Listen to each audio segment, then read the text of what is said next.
What's up, everybody? Cinephile Mike here. Today, I am joined by writer, director, and producer Alessio Cappelletti to discuss his ambitious new anthology film, Whiteness, which is making its world premiere at the Raindance Film Festival, combining original narrative filmmaking, restored historical works, animation, satire, horror, and experimental storytelling. Whiteness presents four interconnected pieces that explore how narratives surrounding race, power, history, and cultural memory are created, challenged, and passed down from one generation to the next. Alessia, thank you so much for taking the time to chat with me today, and congrats on the world premiere.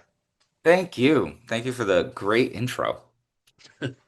So, Whiteness brings together, like I said, original narrative films, restored historical works, animation, these pieces. So, at what point did you realize that these pieces belong together as a single conversation rather than existing as separate projects? Um, I realized pretty early, I would say, in the writing process that the two main films, and that's that and Wretched Earth, were almost thematic counterparts of each other in time, in like place and time, like present versus past, in textures, like color versus black and white. And when I was getting towards post, I realized also that I wanted to present Wretched Earth the way that it would have been seen in movie theaters in the 1940s and 50s. And, at that time period, they would have had a World War II newsreel, they would have had a cartoon before the feature. And I was like, but this opens up a lot of possibilities to what the World War II newsreel and the cartoon could be. And that's when I started exploring the kind of stuff that was out there, and I found this incredible propaganda film called Teamwork that became the World War II newsreel, but realized I would have to do a full restoration on that. And then I was able to get my hands on a pristine 16 millimeter print of the cartoon. And we sent that up to a lab that I have connections with up in New Bedford. That's a film lab, Cinelab, and scanned it to 4K, and then we began the restoration. And so the project, in short, just started to speak of what it wanted to be. And it started to say that it should be this, and it should be this larger vision, if you will. And so those two films, so Teamwork and the animated short Scrub Me Mama with a Boogie Beat, you Mm, know, you clearly see where they're from and the way they depict the subjects of the films. So I'm mm. curious, of all the different pieces, because I'm sure you looked at different World War II era films, what was it about these two that made it the right ones?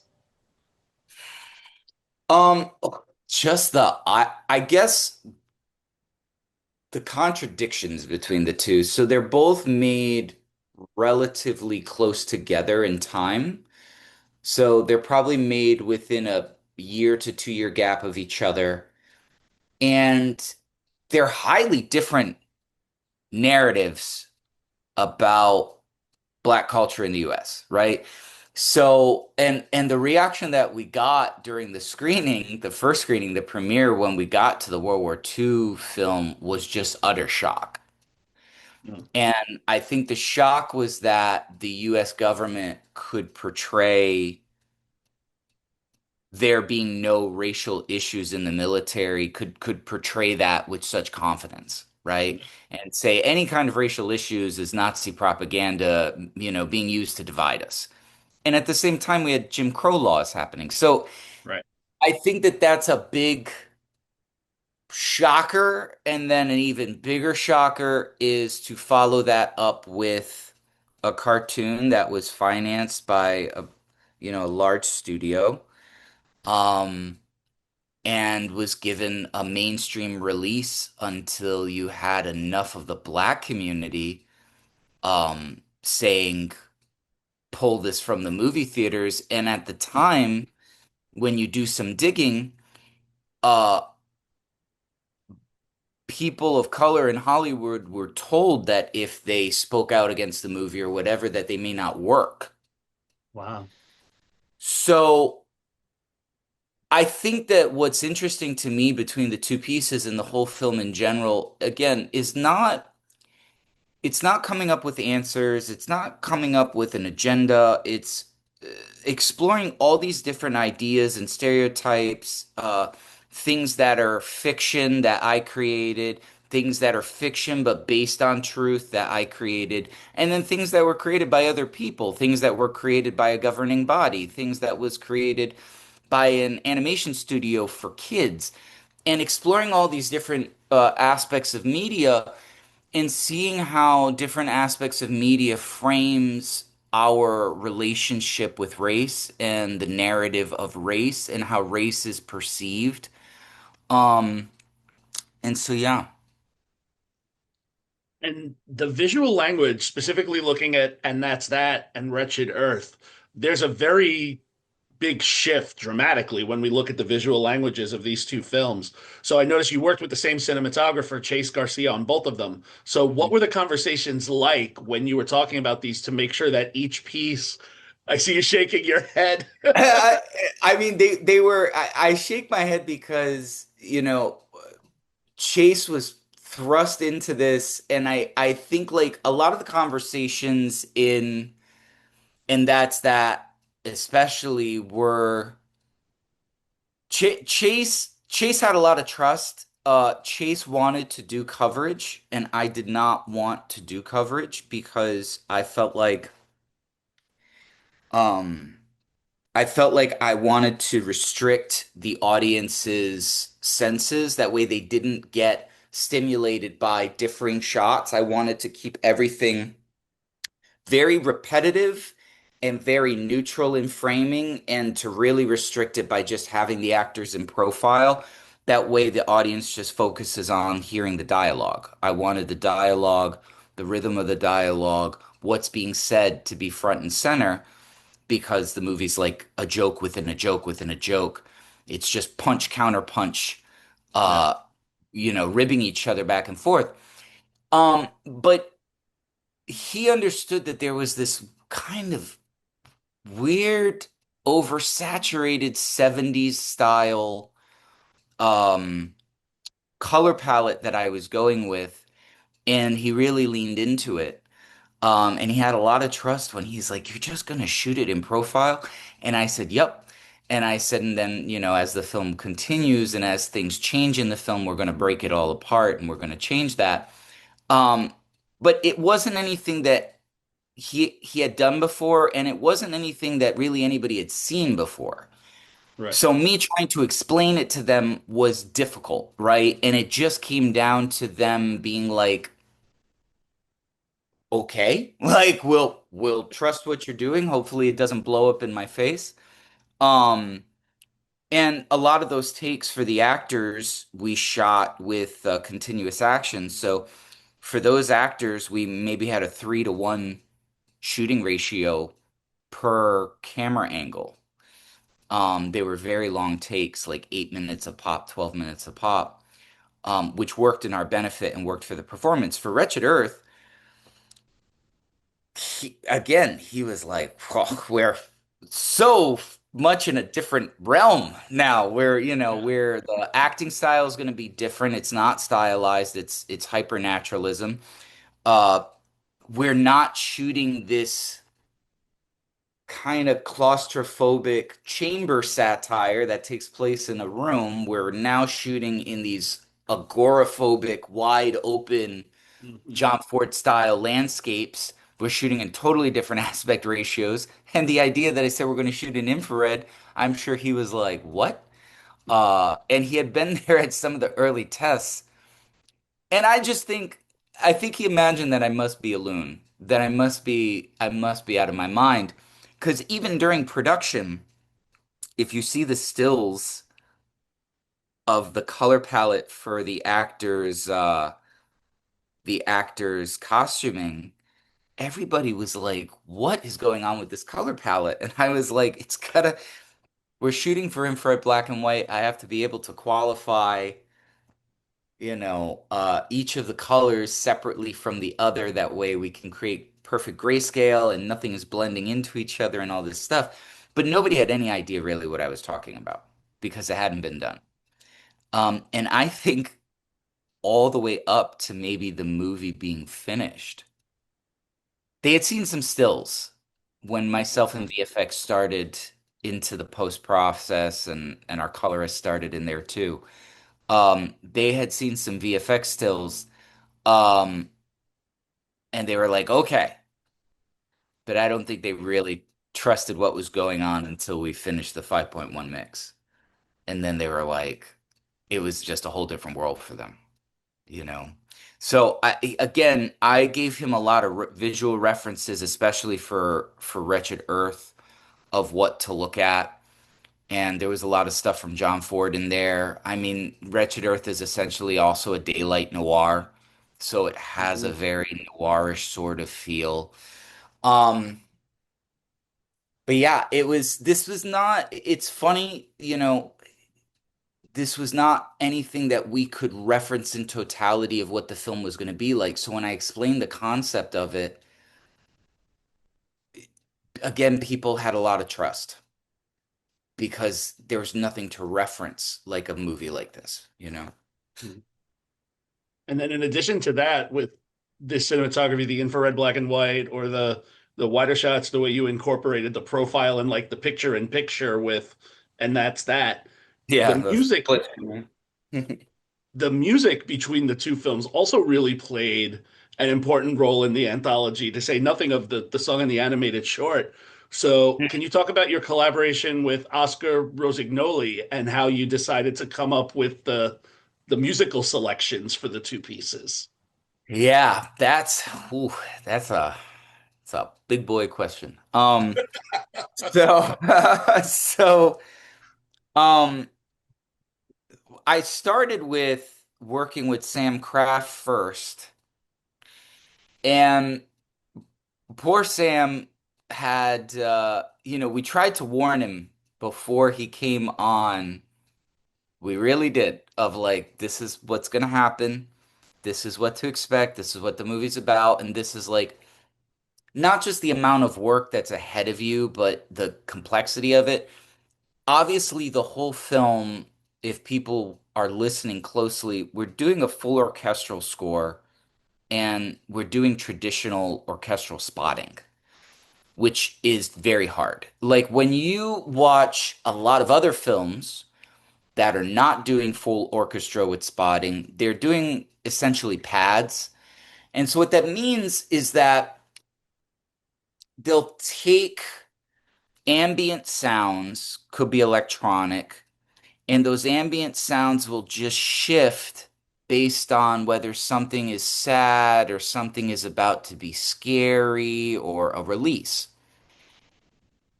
It's much easier to score that way, and you can score that way. Another easy way to do it is to create demos, and then maybe you adjust your edit slightly around the demos, but you're not punctuating specific physical action or moments.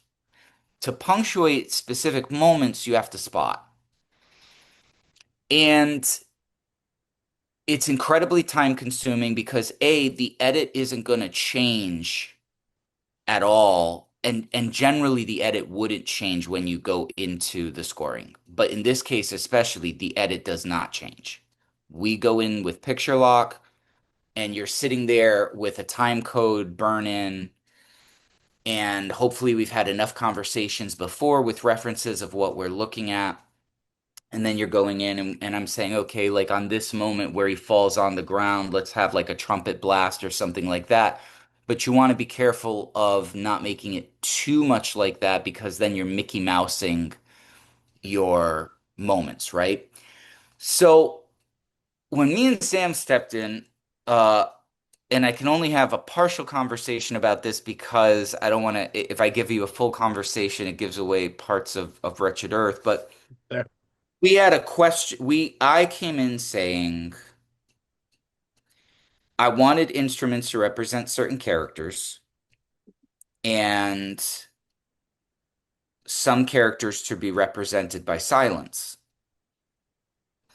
And I remember he was like, how are we going to make silence a musical element like that? And I said, well, the only way that we experience silence musically is as a reference when the sound has stopped in a song. So we have to be able to reference these characters that every time they're on screen, there is no instrumentation. Unless the other characters are starting to get them to see their side of things, then we could have their instrumentation bleed over a little bit. But I was like, when they're on screen, there isn't going to be any instrumentation. So creating that dynamic and telling the story of instruments having their voices bound and gagged, uh, and trying to have their voices stolen by the silence, that was our narrative story for the score.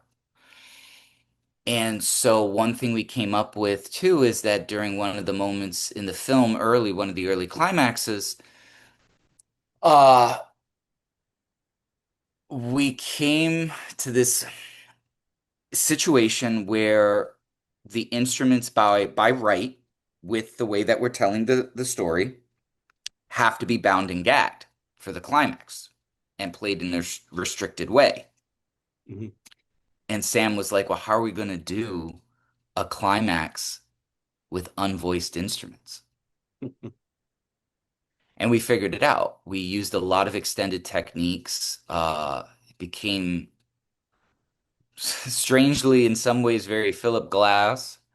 Um, and so there was a lot, again, when we were working with the score in that way, there was no precedent really for what we had done before. And so we I never want to say make something sound like this to begin with, but a lot of it was so much exploration and experimenting and having an idea and trusting when we got to the place of that idea needing to be executed that we could execute it well, and at the end, the story ends with, the instruments, overthrowing the silence and finding their voice, but in overthrowing the silence and killing the silence, it affects their sound forever.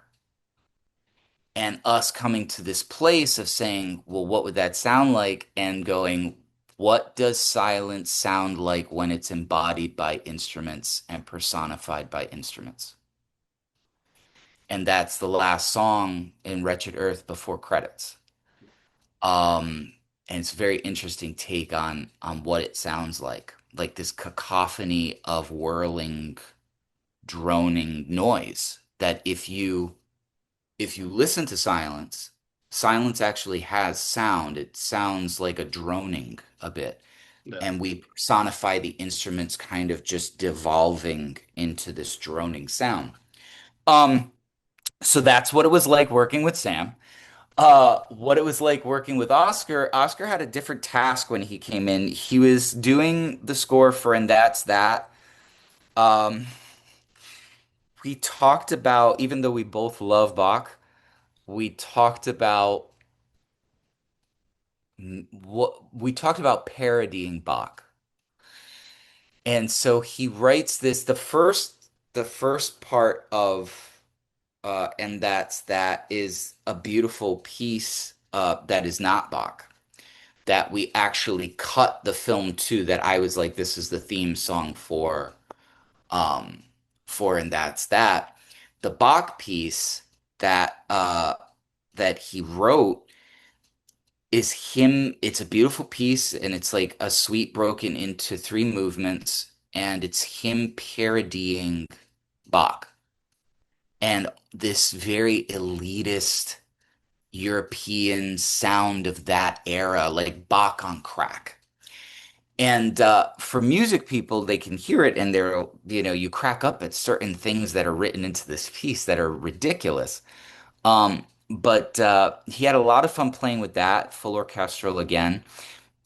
He did the opening song, which is telling the history of race through music in 2 minutes. And he does it by starting in African sounds and transitioning all the way to Europe and hitting different pockets of other cultures and he's able to do it and also switch time signatures as he goes through because different cultures, you can't stay in, let's say, a 4/4 and explore all these cultures. They're all different rhythms and time signatures. So when I approached him with that idea, he again, and I was a huge fan of Oscar before the film, like an enormous, enormous fan of his music. He's probably considered one of the best, if not the best, pianist in New Orleans. He's quickly getting a lot of notoriety around the world as a pianist and a composer.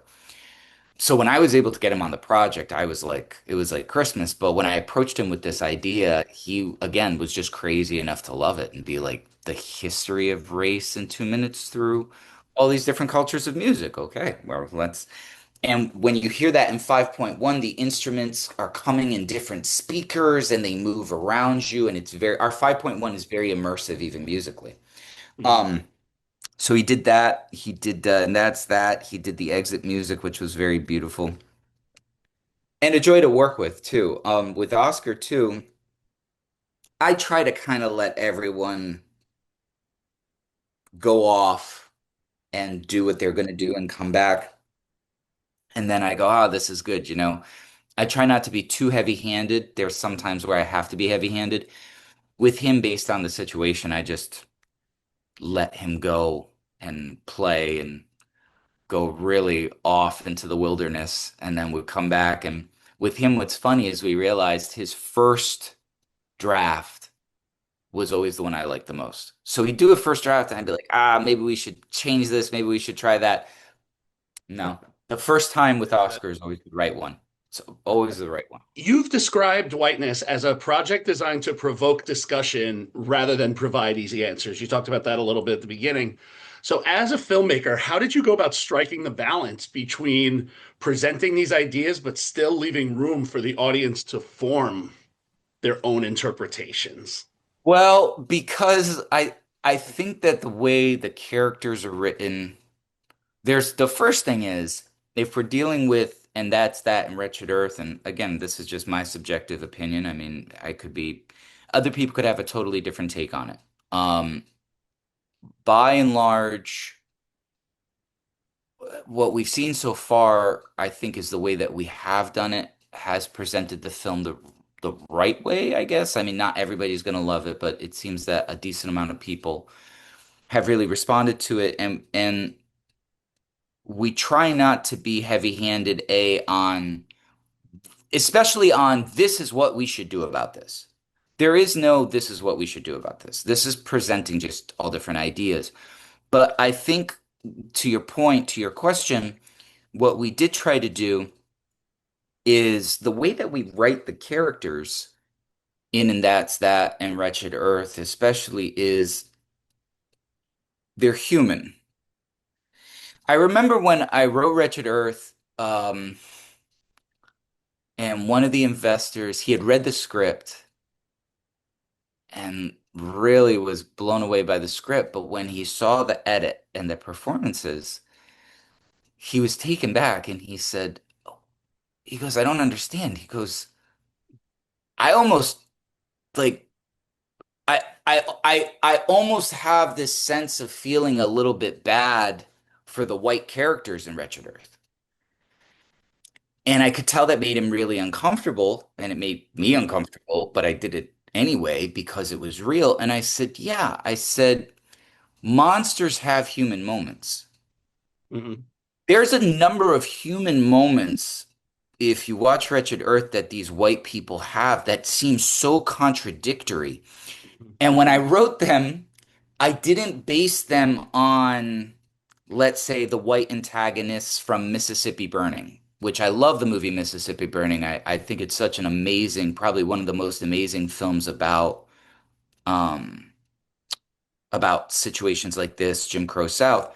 I didn't write those white characters based on that. I wrote them based on German soldiers during World War II who were not SS, who were just like soldiers for Germany who had kind of this thing at the end of World War II that was essentially like, I didn't hate Jews, I was doing my job. Right. And I was like, that's a real, mm, yeah, that's not a good look. That's No. real. I would have just say maybe leave the army, why don't you try to Yeah. defect, but and then when I explored the real trouble with that, this is the trouble, right? You think about, okay, if that's true and you were doing your job, what stopped you from getting another job? And so you explore those questions. And so with these characters in the movie, Hank's point that he brings up is, first of all, I mean, we give them a little bit more of the benefit of the doubt because they're seemingly pretty humble, maybe, impoverished, but dress Sunday best, whatever Sunday best is for them at that time period in this part of the country. So they're impoverished. Moving might be very difficult. This town is all they know. They own this shop. They have a kid. So you throw these excuses in there and give a better justification of saying, this is ordained by the law. It's ordained by the government. I might not agree with what the government's doing or the law, the sheriff as a branch of the government, but who am I to be anti-patriotic? Yeah. And I think that what's challenging and the uncomfortable thing is we all know what happened was an absolute uh, travesty. We all know that it was terrible, horrific. We all know this also about World War II. Um, and again, why do I include the World War II newsreel as well? If you think about it, America the Great, America the Great going after the Nazis, getting the bad guys, get them. And then on their own land, they're committing acts that are as horrible. And there's nothing anti-patriotic about it. It's fact. I mean, Right. what has happened to indigenous people? Horrible. What has happened to the black community? Horrible. All happening at the same time period. And so the narrative to me of why people committing atrocities to other people, it's horrible, but you committing atrocities to a particular group of people is justified is all very interesting in the film. And so I think that us presenting characters like that in a way that are human and almost presenting these characters in a way that they are at the mercy of these higher malevolent powers that are just controlling how they behave, that are victimizing them in a way, I think makes it a very uncomfortable viewing experience, but a viewing experience that doesn't feel like I'm necessarily preaching to you. No. That we're all exploring the nightmare together. And there might not be an answer to the nightmare. I mean, that's the very end of Wretched Right. Earth, is we present a final image that on one end you could look at and go, ah, but we're memorializing. Yeah. And on the other hand, you could go, ah, how weak is that? And And there's the what perfect ad for them what to go and watch the film. well, and that's what I'm saying. What else? And that's the end. The answer at the end is what else could be done? Right. I mean, other than reparations, which would be, I think, Yeah. a great idea. But if we're not talking about reparations and we're saying, well, what else could you do? I guess that's all you could do. And it falls pretty fucking short. It's tough. And I say that also from a critical place, but I see it also from a place of mourning, of saying, I don't know what else. I don't have the answer. Isn't that so sad that none of us have the answer? We do these horrible things and then we can't figure out how to fix them. And then you'll have people say, well, why do we have to keep reliving the horrible things we've done? Because if we haven't been able to fix them, Yeah. what else can we do? So yeah, it's a very emotional experience, and it's I we had one reporter say to Andrew, who's a producer who's representing us in London right now, that she was so happy to have a conversation. All the people were so happy to have conversations with him after the film because if they hadn't, they would have to get into their car and drive home and probably be sobbing on their way home. Uh, and so it was important that we got that reaction, and it was important that we also got to hear how people felt and hear that they were so moved by everything. But it's a very emotional experience. We didn't really want to pull any punches, and we tried really hard not to pull punches, Yeah. but also toe a line between we're not going to pull a punch, but we don't want to be exploitive either, right? So yeah. And have there been, so what have some of those reactions been now that it's, premiered at Raindance, and anything It's that been surprised you from what you've heard? no, we've been blessed so far, knock on wood, um, that the movie's been very embraced.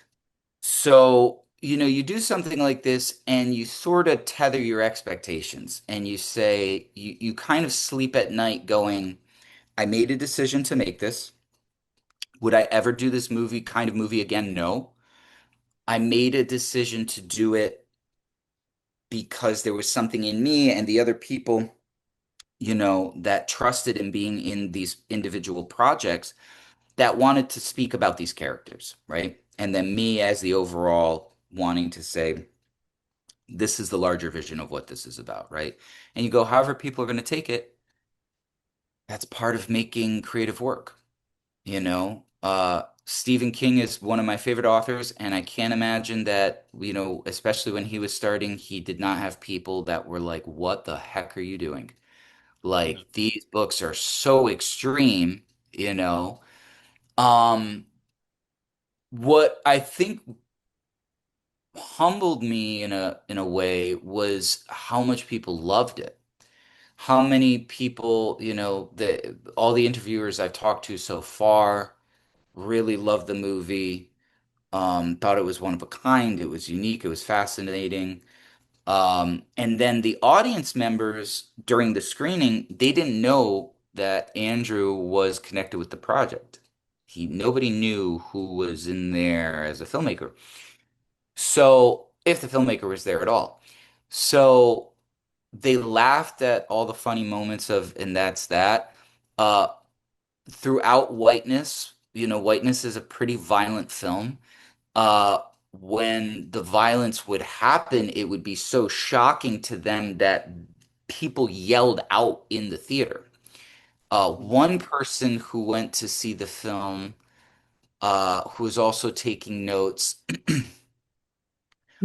could not watch some of the violence because it Mm. was so intense. Now, I don't think the violence comparatively to like a Tarantino film or I don't know anybody else, it's not as pervasively gory, but the violence is emotional. It almost feels to me like how Scorsese would portray violence, where it's very real. That's what a lot of people said is the violence feels very, very real. Yeah. Um, so people were, according to Andrew, people were watching so intently it was dead silent in the Mm. theater from the war film through Wretched Earth. Yeah. It was just with such intensity. One person who was a reporter there was supposedly taking notes and they would just dead stop holding the pencil in their hand with their mouth ajar watching the film. Um, so it's been it's been very much embraced. Mm. Um, if it continues to be so great, if it doesn't, them's the breaks. Mm. Um, we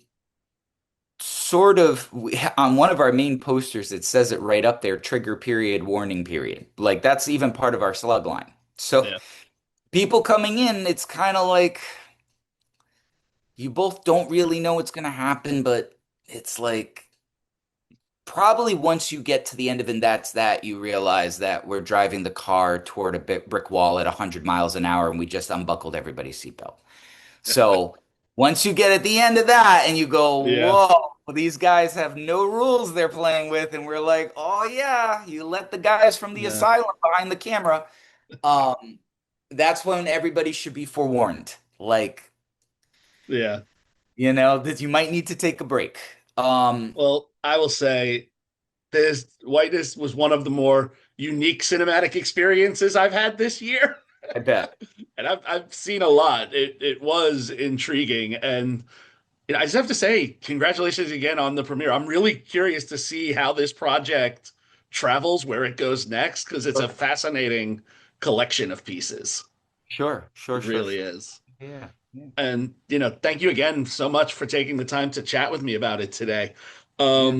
For those that are watching, we're going to include information about Whiteness, the remaining screenings, social media links so you can follow the journey of the film. If you enjoyed this conversation with me and Alessio, please make sure you subscribe to the channel so you don't miss any more great filmmaker conversations like this and festival coverage, award season content. As always, folks, I am your host, Cinephile Mike, reminding you to take a break and watch something new. Alessio, thank you so much for taking the time today. Thanks, Mike. I appreciate you.